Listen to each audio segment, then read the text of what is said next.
Okay, so the next question is this. The term ceteris paribus means, ayan. So, dito sa question na to, ang cognitive skill na kailangan nyo dito is remembering.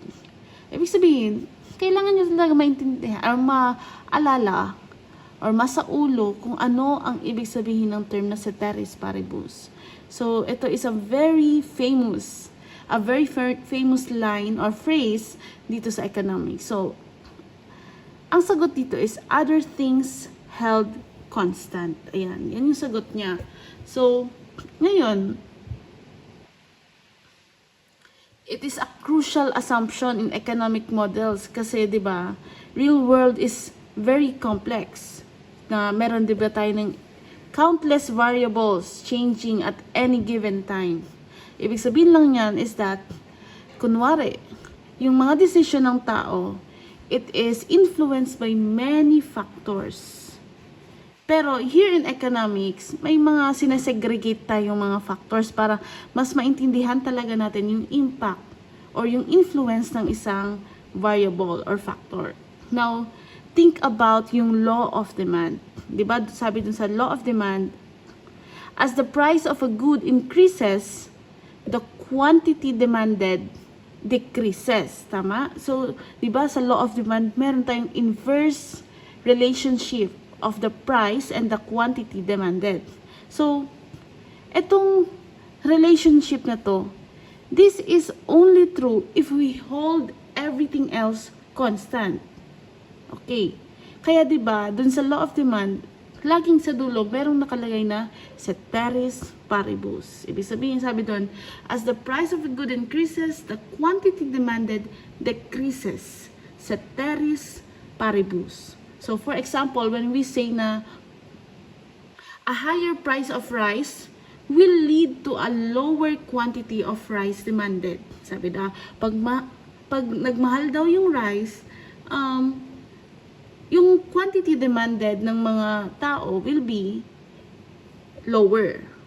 Assuming ceteris paribus. So, ibig sabihin, ina-assume natin na yung mga factors like yung income ng tao, yung price ng substitute, yung taste and preference, yung number of buyers sa market, these are all inconstant. They are not changing. Kasi 'di ba, without this assumption, yung analysis natin magiging imposible. Kasi if the price of a rice goes up but at the same time, let's say a major typhoon destroys a large portion of the corn harvest, yung demand natin for rice might actually increase despite its higher price, 'di ba? Kasi so ibig sabihin, in the real world, yung decision natin to buy something, yung decision natin ng quantity demanded is influenced by many factors. 'Di ba? Tayo as Filipinos, kahit pa magmahal yung rice, kakain at kakain tayo ng rice kasi that is our staple food. So, lagi, nandyan talaga siya sa table natin. So, that is what's happening in the real world. Pero dito sa economics, kumbaga, we want to segregate factors, we want to exclude other factors kasi gusto natin maintindihan paano nag-i-influence ang isang factor on a certain phenomena. Kaya meron tayong ceteris paribus. So, yung ceteris paribus assumption natin, inaalaw no na i-isolate yung effect ng isang variable on another para makagawa tayo ng economic analysis. Para yung prediction natin ay mas accurate. So, yung kapag ikaw ay ekonomista and you use the term, ay kapag there's an economist, let's say, na nagsabi sa ceteris paribus, they are simply creating a controlled environment.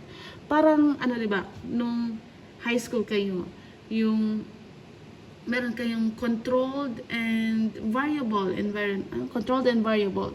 Yung controlled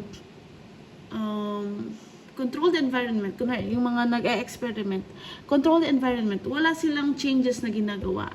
Ganyan.